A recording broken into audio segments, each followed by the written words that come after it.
కృష్ణుడు భాగవతానికి కథానాయకుడు, ప్రధానమైనటువంటి అవతారం. కృష్ణావతారం పరిపూర్ణావతారం. నేను ఎందుచేత ఈ మాట అంటున్నానంటే, మిగిలిన అవతారాలకి కృష్ణ పరమాత్మ యొక్క అవతారానికి భాగవతాన్ని మీరు జాగ్రత్తగా పరిశీలిస్తే చాలా పెద్ద భేదం ఒకటి కనబడుతుంది. ఏమిటా భేదం అంటే, కృష్ణ పరమాత్మ యొక్క అవతార స్వీకారము చేత కేవలము ధర్మరక్షణమొక్కటే ప్రయోజనము కాదు. కేవలము ధర్మాన్ని రక్షించడానికి మాత్రమే వచ్చిన అవతారం కాదు. ఆ అవతారం రావడంలో అనేకమైనటువంటి రహస్యములను ఆయన దాచాడు. అందుకే ఆయన రావడం కూడా శ్రావణ మాసంలో బహుళపక్షంలో అష్టమి నాటి అర్ధరాత్రి వచ్చాడు.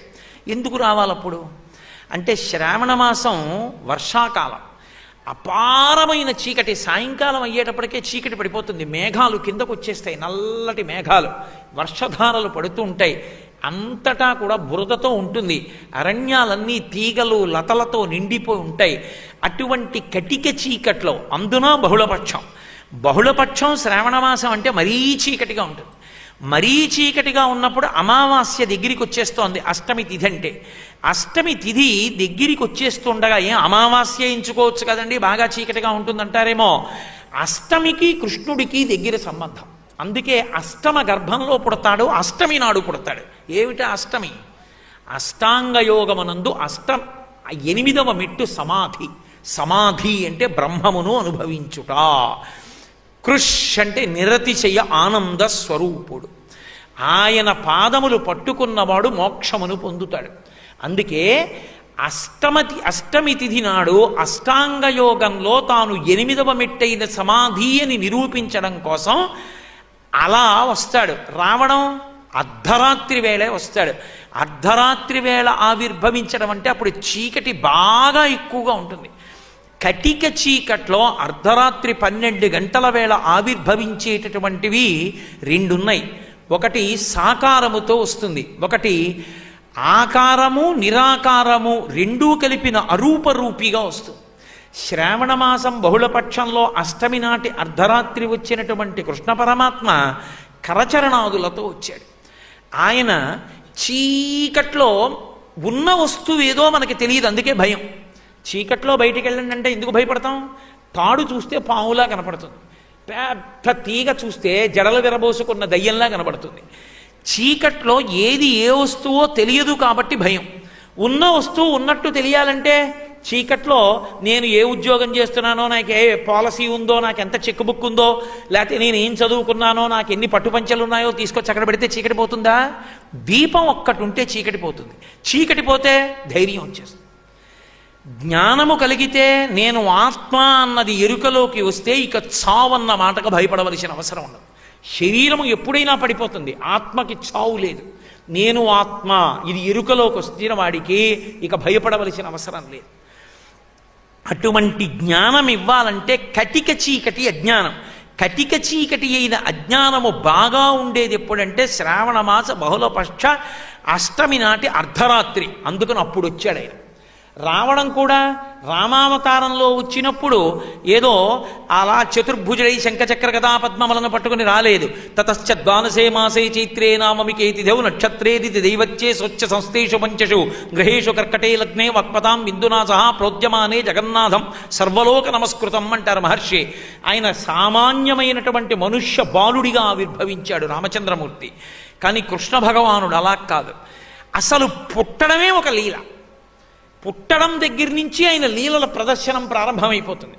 ఆయన పుడుతూనే జలధర దేహు నాజాను చతుర్బాహు సరసీరు హక్షు విశాలవక్షు జారుగదా శంఖ చక్ర పద్మ విలాసు కంఠ కౌస్తుభమణి కాంతిభాను కమనీయ కటిసూత్ర కంకణ కేయూర శ్రీవత్సలంచనంచిత విహారు మరుకుండల ప్రభాయుత కుంతలలలాటు వైఢూర్య మడిగణ బరకిరీటు బాలు పూర్ణేందు రుచిజాలు భక్త లోకపాలు సుగుణాల బాలు కృపావిశాలు చూచి తిలకించి పులకించి చోద్యమంది ఉబ్బి చెలరేగి వసుదేవుడు ఉత్సహించే అన్నారు పోతన గారు. పుట్టినప్పుడే నీలమేఘ సంకాశమైనటువంటి దేహంతో చతుర్భుజుడై శంఖచక్ర గదా పద్మములను పట్టుకున్నటువంటి వాడై ఆవిర్భవించాడు. లోకంలో ఎక్కడైనా పిల్లవాడు పుట్టినప్పుడు తల్లిదండ్రులు సంతోషిస్తారు తప్ప కడుపున పుట్టినటువంటి పిల్లవాణ్ణి తల్లిదండ్రులు స్తోత్రం చేయరు. కానీ దేవకీ వసుదేవులిద్దరూ ఆ పుట్టినటువంటి పిల్లవాణ్ణి చూసి శ్రీ మహావిష్ణువు యొక్క దర్శనాన్ని పొంది నమస్కరించి స్తోత్రం చేశారు. అర్ధరాత్రి వేళ రావడానికి ఎందుకు అంటే కృష్ణం వందే జగద్గురుం, నేను జగద్గురువుని, లోకాన్ని ఉద్ధరించడానికి కావలసినటువంటి ప్రస్థానత్రయంలో ఒకటైనటువంటి భగవద్గీతని లోకానికి అందిస్తానని చెప్పడానికి జగద్గురువై అష్టమి నాటి అర్ధరాత్రి ఆవిర్భవించాడు.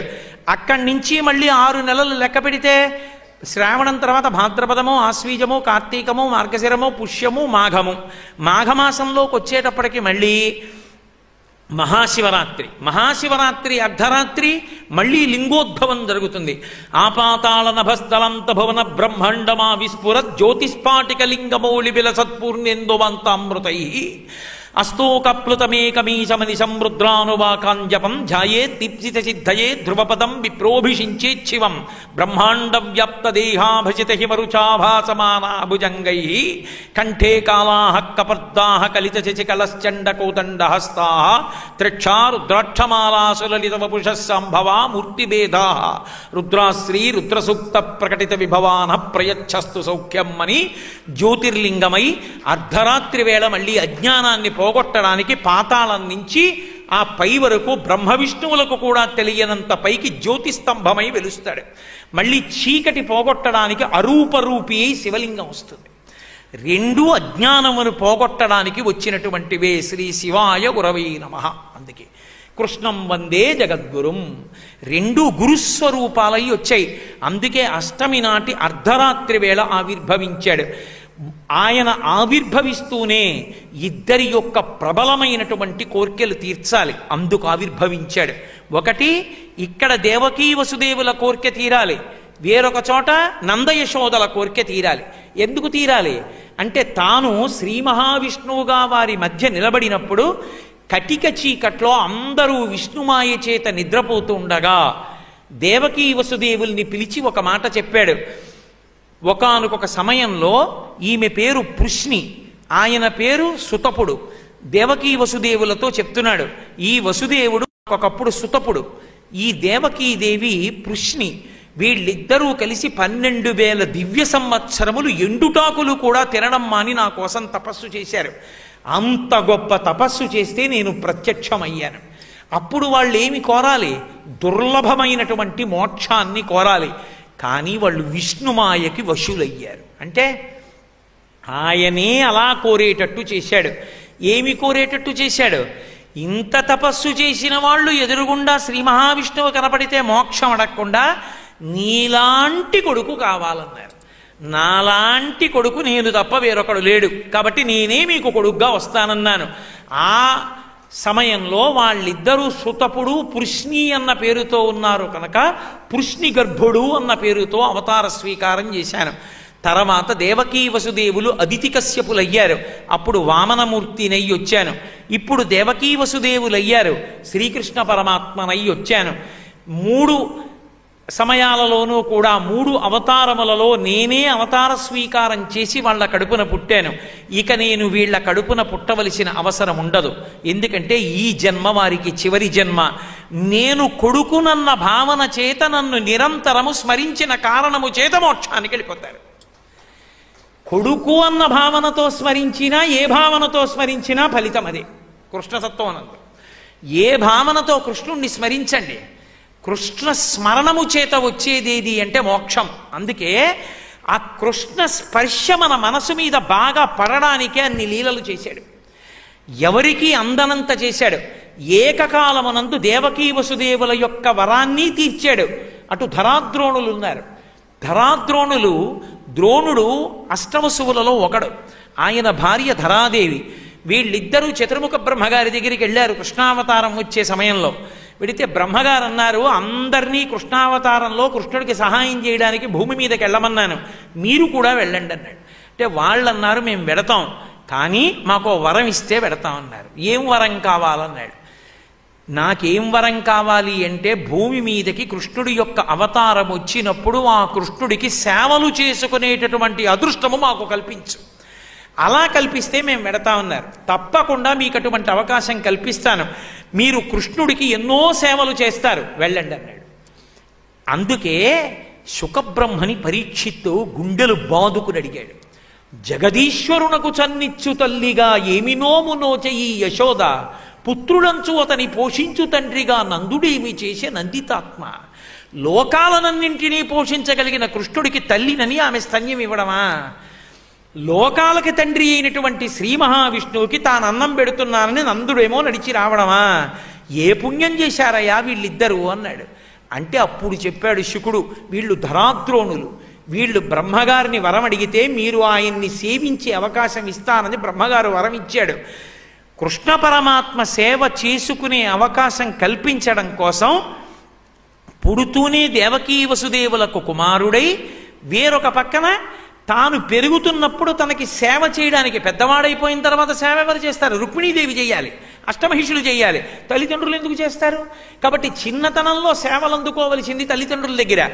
ఆ సేవలు అందుకుంటాడు కృష్ణుడని బ్రహ్మగారు వరం ఇచ్చాడు.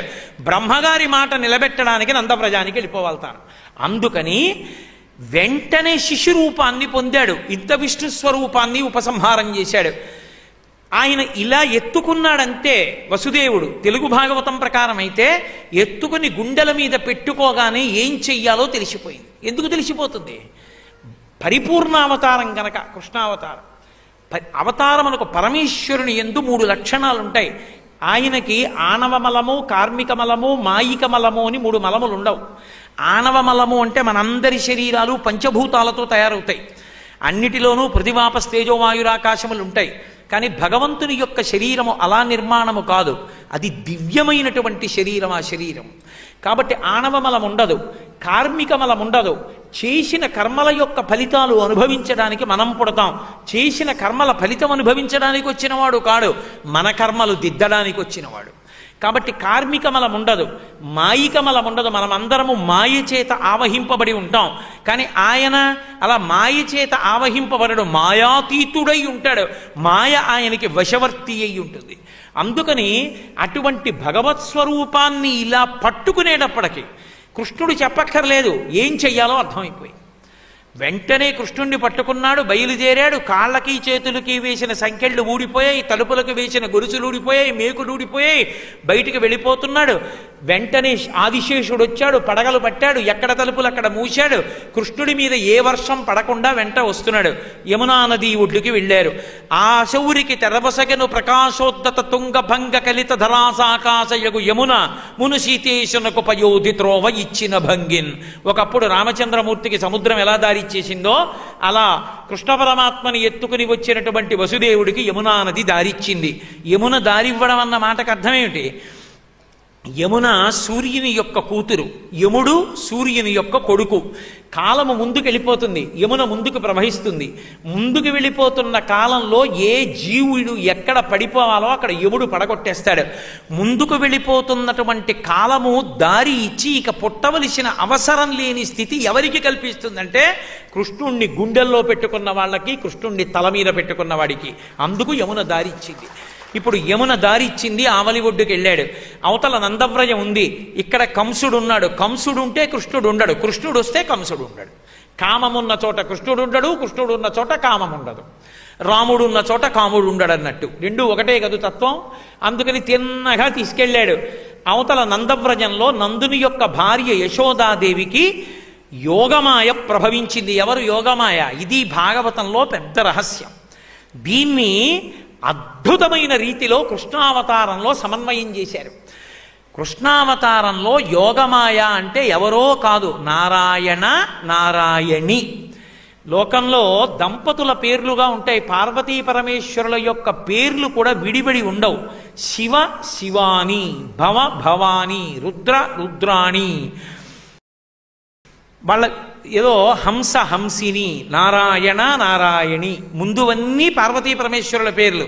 నారాయణ నారాయణి దంపతులు కారు, అన్నా చెల్లెళ్ళు. విష్ణువే యోగమాయగా ఉంటాడు, అయ్యవారే అమ్మవారి రూపాన్ని పొందుతాడు. అందుకే ఇద్దరూ అలంకార ప్రియులు, ఇద్దరూ అవతారాలు స్వీకరిస్తారు, ఇద్దరూ రాక్షస సంహారం చేస్తారు, ఇద్దరూ భక్త సంరక్షణం చేస్తారు. అందుకే విష్ణు మాయ, యోగమాయ.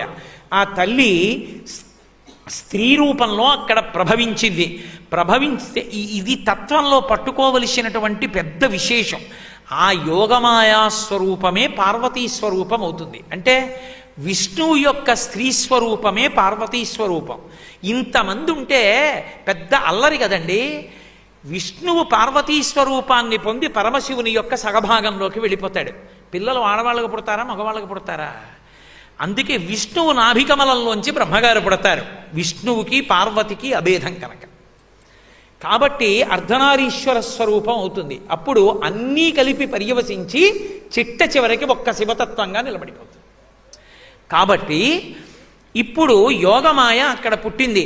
అక్కడ పుట్టినటువంటి యోగమాయ దగ్గరికి వెళ్ళి నందుడు నిశ్శబ్దంగా పడుకోబెట్టేశాడు. యోగమాయని తీసుకున్నాడు.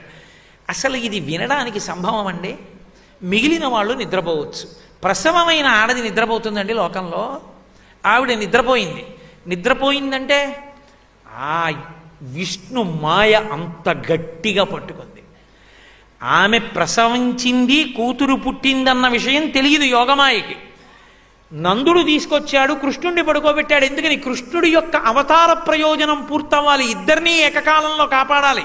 దేవకీ వసుదేవుల్ని, నంద యశోదల్ని పడుకోబెట్టి యోగమాయని ఎత్తుకున్నాడు. ఎవరికైనా తెలివి ఉందా?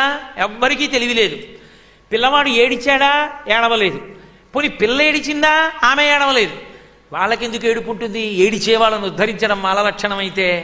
కాబట్టి యోగమాయని చేత్తో పట్టుకున్నాడు. మళ్ళీ యమున దారి ఇచ్చిందా? ఇచ్చేసింది. ఎందుకని? ఇద్దరు ఒకటే కనుక. ఇప్పుడు యమున దాటాడు, వెళ్ళిపోయాడు. మళ్ళీ అంతఃపురంలోకి వెళ్ళాడు. అంతఃపురంలోకి వెళ్ళి తిన్నగా పిల్లని తీసుకెళ్ళి దేవకీదేవికి ఇచ్చాడు. దేవకీదేవి ఏం చేస్తోంది?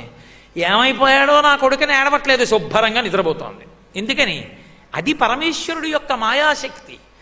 తన యొక్క అవతార వైభవం పూర్తవ్వాలంటే కంస సంహారం అవ్వాలి. అందుకని చెప్పి ఆమె నిద్రపోతోంది. వెళ్ళాడు, తట్టి లేపాడు, ఆడపిల్లని చేతిలో పట్టు పెట్టాడు. తలుపులు మూసుకున్నాయి, తాళాలు తమంత తాము పడిపోయాయి. వసుదేవుడికి గొలుసులు మాత్రం పడలేదు, మళ్ళీ తాళాలు మాత్రం పడలేదు. మళ్ళీ ధర్మం తప్పకూడదు. అందుకే స్నానము చేయక రామిని ఆనందరసాబ్దిమగ్నుండై విప్రులకును ధేనువులను 10,000 మానసికముగ ధారబోస మరి ఇచ్చుటకున్. కొడుకు పుడితే గోదానం చెయ్యాలి. అందుకని చెరసాలలో ఉన్నాడు కాబట్టి మానసికంగా 10,000 గోవుల్ని విప్రులకి దానం చేసేసాడు. ఒక్క కృష్ణావతారంలో ఇన్ని చమత్కారాలు, ఇన్ని మలుపులు. అందుకని ఇప్పుడు 10,000 గోవుల్ని మానసికంగా ధారపోశాడు. కారాగారంలోంచి బయటికి వచ్చాక నిజంగా గోవుల్ని ఇస్తాననుకున్నాడు. స్నానం చేయాలి కొడుకు పుడితే. కారాగారంలో ఉన్నాడు. ఆనందరసాబ్ది ఎందు ఆనందరసంలో స్నానం చేసేశాడు. ఎందుకని? విష్ణువు కొడుకుగా పుట్టాడు, ఇంకంతకన్నా ఏం కావాలి? ఇప్పుడు వెళ్ళాడు. పదముల సంఖ్యల నిడుకొని మదితల చుచుచూరసుతుడు ముందరవోలెన్ గుదురుకొన రీతి దేహము కదిలించుచునూరకుండే గురువరతమునన్. తనకి తానేసుకున్నాడు. యోగి ఒక్కసారి భగవత్తత్వాన్ని తెలుసుకున్న తర్వాత అందరిలాగే ఉంటాడు. సాలగ్రామం రాళ్ల మధ్యలోనే ఉన్నట్టు భగవత్తత్వాన్ని అనుభవించేవాడు ఏమీ తెలియని వాళ్ళ అందరిలోనే ఉంటాడు. కానీ ఆయన ఎప్పుడు యోగరతో వా భోగరతో వా సంగరతో వా సంగవిహీన యస్యద్బ్రహ్మణి రమతే చిత్తం నందతి నందతి నందత్యేవ. ఆయన పరవశిస్తూనే ఉంటాడు తనలో తాను. కాబట్టి ఇప్పుడు వసుదేవుడు సంకెళ్ళు తనకి తాను వేసుకున్నాడు. అంటే సంసారమునందున్నట్టు ఉంటాడు, కానీ సంసారమునందు లేడు. పడవ సముద్రంలో ఉన్నట్టు ఉంటుంది, కానీ సముద్రం మీద తేలుతూ ఉంటుంది. అలా ఉంటుంది ఆ తత్వం. ఇప్పుడు పాపం ఆ దేవకీదేవి లేచింది. పెద్ద ఆ పిల్ల ఏడిచింది. అయ్యో కూతురు పుట్టిందండి. ఇంతకుముందు కొడుకు పుట్టాడు. శ్రీ మహావిష్ణువు ప్రార్థన చేసింది, స్తోత్రం చేసింది, అన్నీ మరిచిపోయి ఆడపిల్ల తన పిల్లేని తాను రక్షించుకోవాలని మీదుమిక్కిలి ప్రయత్నాన్ని మొదలుపెట్టింది. ఏమన్నా అంత మాయ ఉంటుందా అని అనుకోకండి. మీరు క్షమించగలనంటే ఒక్క మాట చెప్తా. తాతగారు పోయారు, తండ్రి గారు పోయారు, పక్కింటివాడు పోయాడు, ఎదురింట్లో పోయారు, వెనకింట్లో పోయారు, పక్కింట్లో పోయారు. నేను మాత్రం శాశ్వతం అన్నట్టు ప్రతి వాళ్ళం బతికేయట్లా విష్ణుమాయతో.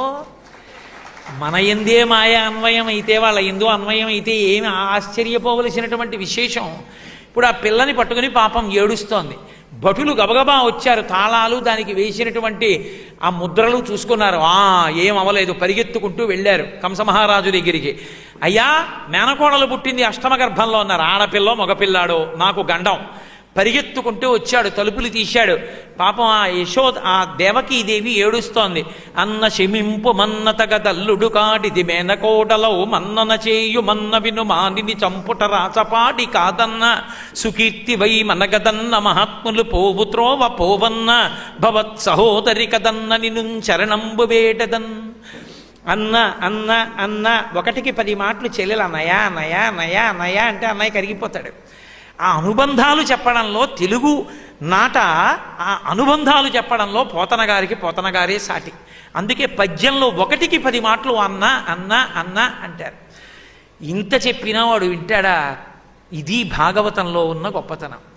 7 రోజుల్లో చచ్చిపోతావురా అంటే ఏది వింటే నాకు ఇబ్బంది ఉండదో, మళ్ళీ జన్మలో హరిభక్తుడినవుతానో ఆ కథ చెప్పమన్నాడు పరీక్షిత్తు. అష్టమగర్భానికి చచ్చిపోతావురా అన్నారు కంసుణ్ణి. అష్టమగర్భం అంటే కనీసం కాన్పుకి ఏడాదిన్నర వ్యవధానం ఉన్నా ఖచ్చితంగా 12 ఏళ్ళు బతుకుతాడు. అయినా సరే ప్రతిరోజు చచ్చిపోతూ బతికాడు కంసుడు. 7 రోజులు నువ్వు చచ్చిపోతావురా, 7 రోజుల్లో అంటే ప్రతిరోజు బతుకుతూ చివర హాయిగా శరీరం వదిలిపెట్టేశాడు పరీక్షిత్తు. ఎలా బతుకుదాం అనుకుంటున్నావో నీకిష్టం, నీ ఇష్టం, ఏది వింటావో ఏది పాటిస్తావో భాగవతం తీర్పు. కాబట్టి ఆ కంసుడు వచ్చినవాడు వినకుండా ఆ పిల్ల యొక్క కాళ్ళు పట్టుకుని లాగి గిరగిర తిప్పి అక్కడ ఉన్నటువంటి బండకేసి కొట్టాడు. మిగిలిన పిల్లల్లాగే చనిపోతుంది. కానీ ఆ పిల్ల చనిపోవడం మానేసి ఒక్కసారి పైకి లేచిపోయింది. ఆకాశంలో లేచిపోయి తెంపరివై బొరింబొరిని దేవకి బిడ్డల చిన్ని కుర్రలం చంపితివి, రాళ్ళ మీద నన్నొంపితివి శిరో ఇది బీరమే, నా సరసంజనించి నిన్ను చంపెడివాడు వేరొక దిశ సంస్కృతి పొందెడువాడు దుర్మతి అంది. హురే, ఇంతమంది పిల్లల్ని చంపేశావు, 6గురిని, ఇంకా నీకు బుద్ధి రాలేదురా? 8వ గర్భం బలరాముడు ఆ సంకర్షణము చేత రోహిణీదేవి ఎందు పుట్టాడు. మళ్ళీ నన్ను కూడా చంపుదాం అనుకున్నావా? నేను నీకలా దొరికేదాన్ని కాను. నా సరసన జన్మించినటువంటి కృష్ణుడు అదిగో వేరొక చోట సమస్త భోగాలతో పెరుగుతున్నాడు, వాడు నిన్ను చంపనే చంపుతాడు రా అంది. అని ఆ తల్లి ఒక్కసారి పైకి ఎగిరిపోయి సింహాసనం మీద కూర్చుంటే 8 భుజములతో ప్రకాశించింది. శంఖచక్ర గదా పద్మములు ఒకవైపు, ధనస్సు, బాణము, ఖడ్గము, శూలము 8 ఒకవైపు పట్టుకుంటే ఆకాశంలో విహరిస్తున్నటువంటి దేవతలు, యక్షులు, గంధర్వులు, కిన్నెరులు, కింపురుషులు అందరూ వచ్చి ఆమెకి నైవేద్యాలు పెట్టి పుష్పమాలలు సమర్పించి గంధ తాంబూలాదులు ఇచ్చి ఆమెని సత్కరించారు. ఆ తల్లి ఈ భూమి మీద ఎక్కడ ఏ పేరుతో ఉండనివ్వండి, విజయ, చాముండి, శారద, కాళీ, దుర్గా, ఏ పేరుతో ఈ భూమి మీద ఉన్నప్పటికీ ఆ తల్లి యొక్క లక్ష్యం ఒక్కటే, ప్రజలకు క్షేమమును చేకూర్చట. అదొక్క లక్ష్యంతో ఆ తల్లి ఈ భూమి మీద అనేక గుణములతో, అనేక నామములతో, అనేక చోట్ల ఏకకాలమునందు వెలిసి భక్తుల యొక్క పూజలు అందుకుంటోంది. ఇక్కడ కృష్ణావతారంలో కృష్ణ భగవానుడు నందుడి యొక్క వ్రజానికి వెళ్ళిపోయాడు. యువతల పక్కన దేవకీ వసుదేవుల దగ్గరికి వచ్చి కంసుడు వేదాంతం చెప్పాడు. మీకు ఆశ్చర్యం ఏమిటంటే రాక్షసులు చెప్పినంత వేదాంతం పురాణాల్లో దేవతలు, ఋషులు కూడా చెప్పారు. అంత గొప్ప వేదాంతం చెప్తారు. కానీ అది మెట్ట వేదాంతం. మెట్ట వేదాంతం అన్న మాటకు అర్థం ఏమిటంటే ఎవడు వేదాంతం చెప్తాడు తప్ప తన జీవితంలో అనుష్ఠాన పర్యంతంలోకి తెచ్చుకోడో, అలా తెచ్చుకోకుండా కేవలం చెప్పడానికే వేదాంతం పనికొస్తుందో అలాంటి వాడిని మెట్ట వేదాంతం ఉన్నవాడు అంటారు. రాక్షసుల వేదాంతం మెట్ట వేదాంతం. వచ్చాడు, దేవకీ వసుదేవుల యొక్క పాదముల మీద పడ్డాడు. పడి, అయ్యో నేను చంపేశాను మీ పిల్లలందరినీ అని మీరు అనుకుంటున్నారు, ఇంతకుముందు 6 పిల్లల్ని చంపాను కదా బావా, నేను చంపడం ఏమిటి? లోకంలో చంపేవాడెవడు, చచ్చిపోయేవాడెవడు బావా? ఆత్మ ఎప్పటికీ శాశ్వతంగా ఉంటుంది. భగవంతుడు అలా విధించాడు నా చేత చనిపోవాలని. ఆ అపకీర్తి నేను మూట కట్టుకున్నాను తప్ప నేనా కారకుణ్ణే, నన్ను మన్నించు బావా అన్నాడు. ప్రార్థన చేశాడు. వసుదేవుడు పాపం వెంటనే వేదాంతాన్ని స్మరించాడు, విడిచిపెట్టేశాడు. దేవకీ వసుదేవులు వెళ్ళిపోయారు. అయితే కృష్ణావతారం రావడానికి ఉన్నటువంటి నేపథ్యంలో ఉన్న విశేషాలలో ఇదొకటి. ఈ 6 పిల్లల్ని కంసుడు మొదట చంపలేదు. యథార్థానికి మొట్టమొదటి గర్భం పిల్లవాడు పుట్టగానే వసుదేవుడు పిల్లవాడిని చేతుల్లో పట్టుకుని తీసుకొచ్చి ఇచ్చేశాడు కంసుడికి. బావా మొదటి గర్భం చంపేయమన్నాడు. కానీ కంసుడు అన్నాడు, బావా నీ యొక్క మాట నిబద్ధత నాకు తెలుసు, బిడ్డలు పుట్టగానే తెచ్చిస్తానన్నావు, కడుపున పుట్టిన పెద్ద కొడుకునే తెచ్చి ఇచ్చేసావు, ఇది ఎవరికి చెందుతుంది? నిన్ను నేను నమ్ముతాను బావా, ఇబ్బంది లేదు, తీసుకెళ్ళిపో నీ కొడుకునన్నాడు. అలా 6 కొడుకులు పుట్టారు.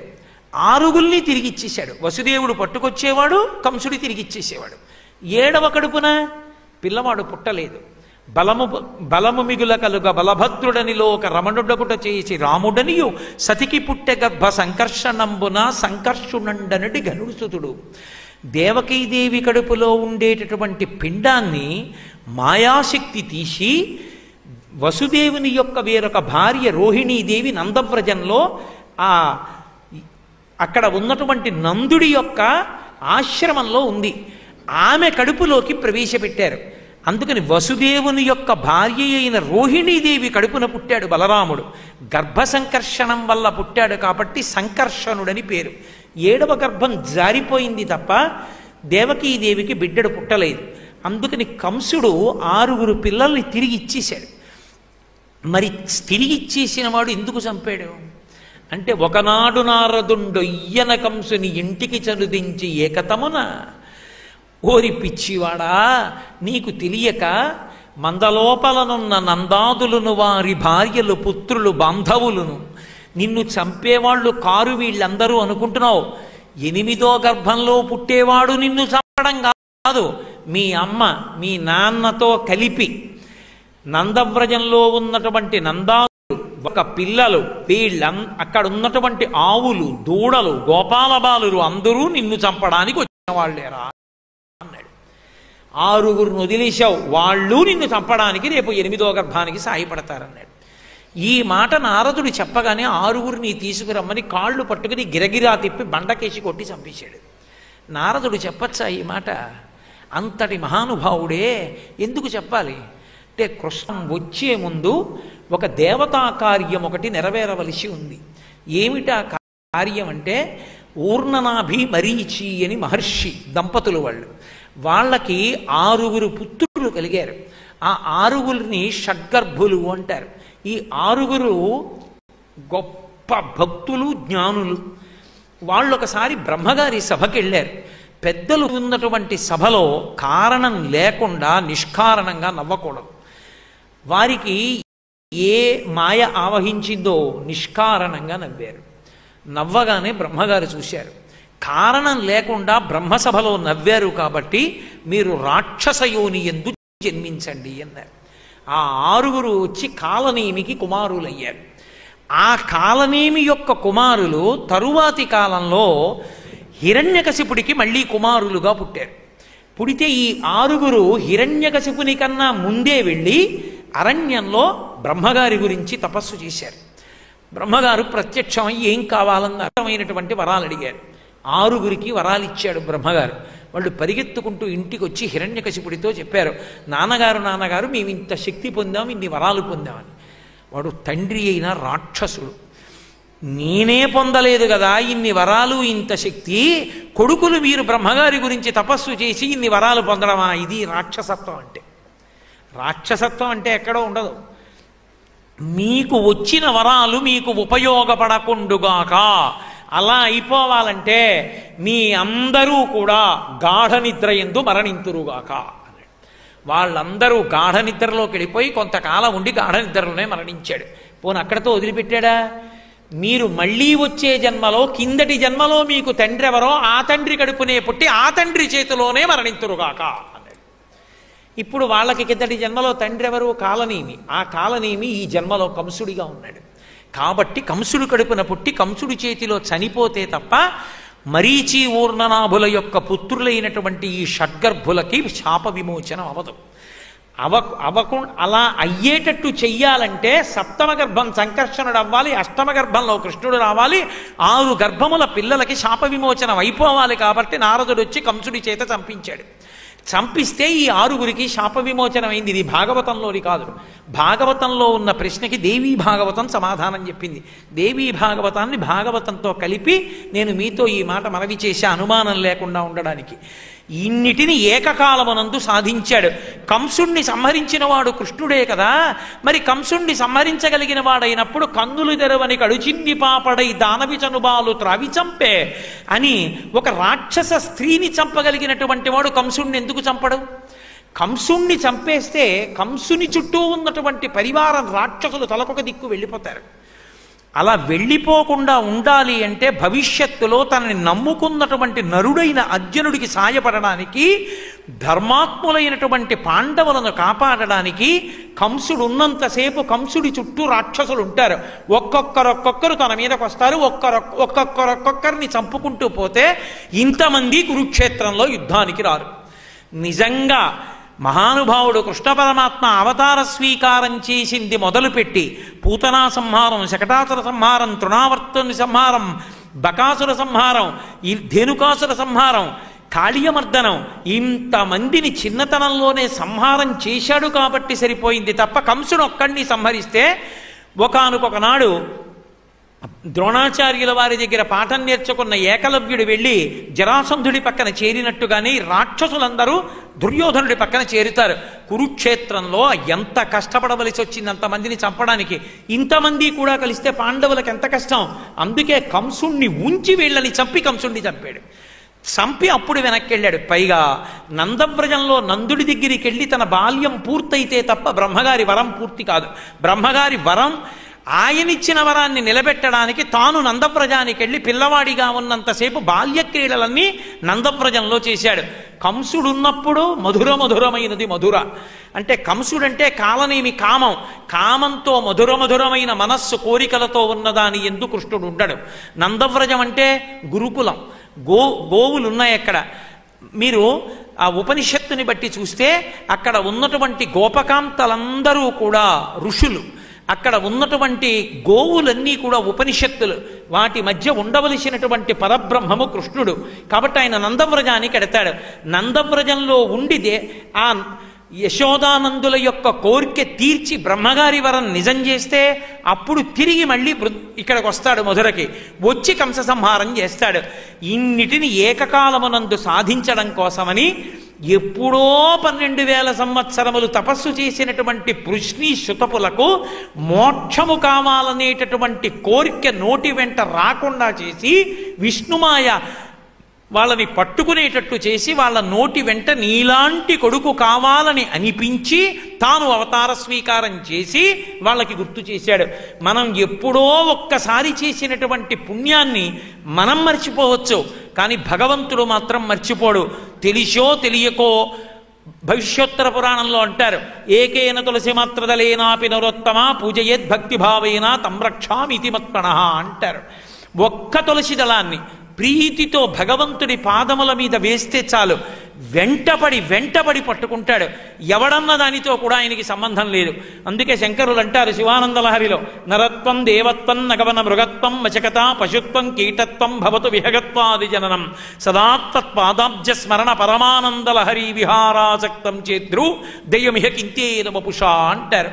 ఏ శరీరమైతే ఏం కావాలి? భగవంతుని యందు భక్తి ఉంటే చాలు.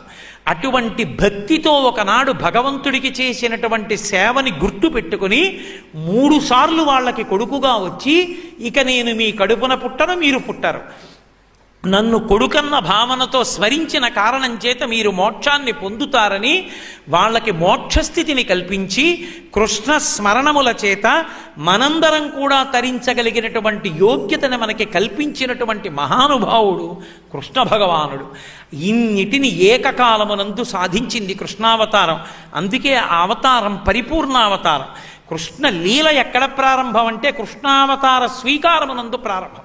లోకంలో నాకేదో నేను ఓ పిల్లాడిని తెచ్చి పెంచుకున్నాను అనుకోండి, నేను ఎప్పుడూ చెప్పలేదు అనుకోండి ఆ పిల్లాడికి, వాడు పెరిగి పెద్దవాడు అయిపోతాడు, వాడికి తెలియదు వీడు మా నాన్నగారు కాదని. కానీ నాకు తెలుసు నేను వాడి కన్న తండ్రిని కానని.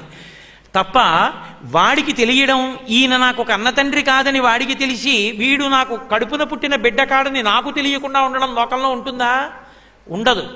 విచిత్రం ఏమిటంటే కృష్ణావతారంలో ఎవరు పెంచుతున్నారో ఆ నందయశోదలకి కృష్ణుడు తమ కడుపున పుట్టిన కొడుకు కాడన్న విషయం తెలియదు. ఏ కృష్ణుడు నందయశోదలకి కొడుకుగా పెరుగుతున్నాడో ఆ కృష్ణుడు సర్వజ్ఞుడు కనుక, 3 మలములకు అతీతుడు కనుక, పరిపూర్ణ అవతారము కనుక, పరబ్రహ్మము కనుక ఆయనకి తెలుసు నేను వీళ్ళకి కొడుకును కాదని. అన్నిటినీ మించి కృష్ణావతారానికి ఉన్న గొప్ప విశేషం ఏమిటో తెలుసా? ఇవాళ ద్వాదశి తిథి, విష్ణుప్రీతి. కృష్ణుడి గురించి వింటే చాలు, కృష్ణావతారం గురించి. పక్క భీష్మేకాదశి పక్కన వచ్చిన ద్వాదశి మాఘమాసంలో, ఏ పాములెరుగక ఏ పారుమేటికి పశుల కాపరి ఇంట పాము కలిగే, ఏ కర్మయులు లేక వెలయునొక్కడికి ని జతకర్మంబులు సంభవించే, ఏ తల్లి చనుబాలు ఎన్నడెరుగని ప్రోఢ తల్లి యశోద చన్నుల పాలు త్రవనిరిగే, ఏ హాని వృద్ధుల నెరుగని బ్రహ్మంబు పొదివిటిలో వృద్ధి పొందనుందే, ఏ చదువులనైన ఎలమి పండని పంట వల్లవీజనముల పాడపండే, ఏ చదువులనైన ఇట్టిట్టిదనరాని అర్థమవయవముల యందు అందముందే, ఏ తపములనైన ఎలవండని పంట వల్లగీ జనముల వాడపండే. కృష్ణావతారానికి ఉన్న గొప్పతనం ఏమిటంటే బ్రాహ్మణుడిగానో క్షత్రియుడిగానో రాలేదు, యజ్ఞభోక్త. ఓం నమో నారాయణాయ స్వాహ అని స్వాహాకారంతో ఇచ్చినటువంటి హవిస్సుని తినేటటువంటి పరబ్రహ్మం. ఎవరు బ్రహ్మాదులకు కూడా దర్శనమివ్వడో, ఎవడు వాణి మాత్రమే వినపడుతుందో ఆర్తితో ప్రార్థన చేస్తే, ఎవడు సమస్త జగత్తును ఆవరించి ఉంటాడో, ఏ లక్ష్మీదేవి కూడా కొన్ని వేల సంవత్సరములు తపస్సు చేస్తే ఆయన పాదములకు వంటి ఉన్నటువంటి ధూళికణాన్ని దర్శనం చెయ్యగలిగిందో, శూరులు తొల్లియే విభిని శోభిత పాదనక ప్రభావళించేది భవంధకారముల చిక్కక ఉందురు వట్టి దేవుని వైరముతోడనైన గెలువన్ అనుపంపి శుభంబు చేసి నిష్కారణమైన ప్రేమ ఇది కంసుని పోలు సకొండు కల్గునే అంటాడు అక్రూరుడు. కొన్ని జన్మల పాటు సంసారములు విడిచిపెట్టి హిమాలయ పర్వతాల మీద కూర్చుని తపస్సు చేసినప్పటికీ ఏ మహానుభావుని కాలి గోటి కాంతి కూడా దర్శనం కాదో అటువంటి వాడు ఎక్కడికొచ్చి అవతార స్వీకారం చేశాడంటే అన్నిటికన్నా కిందకొచ్చేసి, తలకడిగితే మొలకడగని వాళ్ళు, మొలకడిగితే తలకడగని వాళ్ళు, నిన్న రాత్రి నిలవబెట్టిన సద్యన్నం ఇవాళ తినేటటువంటి అలవాటు ఉన్నటువంటి గోపాలబాలుర కుటుంబంలో పుట్టాడు. ఏ పాములెరుగక ఏ పారుమేటికి పశుల కాపరి ఇంట పాము కలిగే. పోని ఊరుకున్నాడా అక్కడతో? ఏ కర్మయులు లేక వెలయునొక్కడికి జతకర్మంబులు సంభవించే. అసలు ఆయనకి కర్మ చెయ్యవలసిన అవసరం లేదు, కర్మే లేదు ఆయనకి. పరమాత్మకి కర్మ ఎక్కడుంది? ఏ కర్మ లేని వాడికి జాతకర్మ చేశారు. జాతకర్మ చేసి ఆయనకు నామకరణం చేశారు, అన్నప్రాసన చేశారు, ఆ పిల్లాడిని తీసుకొచ్చి ఓ బండి కింద ఉయ్యాల గట్ట అందులో పడుకోబెట్టారు. ఇవన్నీ చేయిస్తుంటే ఏమీ తెలియని పిల్లాళ్ళ చేయించుకున్నాడు. జాతకర్మంబులు సంభవించే, ఏ తల్లి చనుబాలు ఎన్నడెరుగని ప్రోఢ తల్లి యశోద చన్నుల పాలు త్రావనిరిగే. ఆయనే లోకములకు తల్లి, ఆయనే లోకములకు తండ్రి. అటువంటి వాడు తల్లి అన్న శబ్దం తెలియనివాడు, తల్లి చనుబాలు తాగడం తెలియనివాడు కృష్ణావతారంలో అమ్మ ఒళ్ళో పడుకున్నాడు, అమ్మ స్తన్యం తాగాడు. అమ్మా అన్న మాట ఎంత ప్రీతిపాత్రమైందో తెలుసుకున్నాడు. అమ్మకి ఎన్నిసార్లు 2 పర్యాయాలు విశ్వరూప సందర్శనం ఇచ్చాడు. అమ్మతో ఆడుకున్నాడు, అమ్మతో పాడుకున్నాడు. యశోదమ్మ మీద అంత ప్రీతి ఉన్నాడు. కాబట్టి ఏ తల్లి చనుబాలు ఎన్నడెరుగని ప్రోఢ తల్లి యశోద చనుల పాలు త్రావనిరిగే, ఏ హాని వృద్ధుల నెరుగని బ్రహ్మంబు పొదివిటిలో వృద్ధి పొందనుందే. మనకైతే 6 వికారాలుంటాయి. పుట్టినది, ఉన్నది, పెరిగినది, తరిగినది, మారినది, నశించినది. ఏదో ఒక ప్రత్యేకమైన తేదీకి ముందు ఈ శరీరం లేదు, ఒక ప్రత్యేకమైన తేదీ నాడు ఈ శరీరం పుట్టింది. పుట్టిన శరీరము ఉన్నది, ఉన్నది పెరిగినది, పెరిగినది తరిగినది. కొంతకాలం అయిపోయిన తర్వాత వృద్ధాప్యం వస్తే సన్నబడిపోతుంది. తరిగినది, మార్పు చెందినది. ఆయనేనండి ఈయన అని ఆశ్చర్యపోయేటట్టు అయిపోతుంది. నశించిపోయినది, ఒకనాడు శరీరం పడిపోతుంది. పరమాత్మకి ఆ వికారాలు లేవు. ఏ వికారాలు లేనివాడు అమ్మ ఒళ్ళో పెరుగుతున్నాడు. ఎంత విచిత్రం! పెరగడం తరగడం తెలియని పరమాత్మ పెరుగుతున్నాడమ్మ ఒళ్ళు. దీనికి చాలదన్నట్టుగా ఏ తపములనైన ఎలమి పండని పంట వల్లవీ జనముల వాడపండే, ఎంత తపస్సు చేసినా మాంసనేత్రంతో చూడడానికి వీలు కాని పరమాత్మ, ఏ తపస్సు లేని వాళ్ళు, అసలు శౌచమన్న మాట తెలియనటువంటి వాళ్ళు, సద్దెన్నం తినేవాళ్ళు, పశువుల్ని కాసుకునేటటువంటి గోపాల బాలుర మధ్యలో పుట్టి గోపకాంతల ఇళ్ళకెళ్ళి వెన్న తిని వాళ్లతో ఆడుకున్నాడు. ఏ చదువులనైన ఇట్టిట్టిదనరా అని అవయవముల యందు అందముంది. ఎంత చదువుకున్నవాడైనా పరబ్రహ్మం ఎలా ఉంటుందంటే చెప్పు అంటే చెప్పలేరు. అందుకే ఈ లోకంలో ఎంగిలి కానిదంటూ ఉంటే ఒక్కటే అన్నారు రామకృష్ణ పరమహంస. భాగవతం కూడా ఎంగిలైపోయింది. ఎందుకంటే నేను మాట్లాడినప్పుడు నా నోట్లోంచి రాలా ఎంగిలైంది. కానీ ఎంగిలి కానిది ఒక్కటే ఆత్మ. అది అనుభవింపబడుతుంది తప్ప చెప్పబడదు. యతో వాచో నివర్తంతే అప్రాప్య మనసా సహా, మనసు వాక్కు పని చేయకుండా ఆగిపోయిన చోట ఆత్మ అనుభవింపబడుతుంది. అటువంటి ఆత్మస్వరూపుడైనటువంటి కృష్ణుడు ఏ చదువుల చేత చెప్పబడనటువంటి వాడు ఆ వల్లవీ జనముల మధ్య గోపకాంతల మధ్యలో అందమైన రూపంతో పెరిగి పెద్దవాడవుతున్నాడు. అందరూ చూడడానికి వీలుగా. ఏమి విశేషం కృష్ణావతారం! అంత అద్భుతమైనటువంటి పరిపూర్ణావతారం కృష్ణావతారం.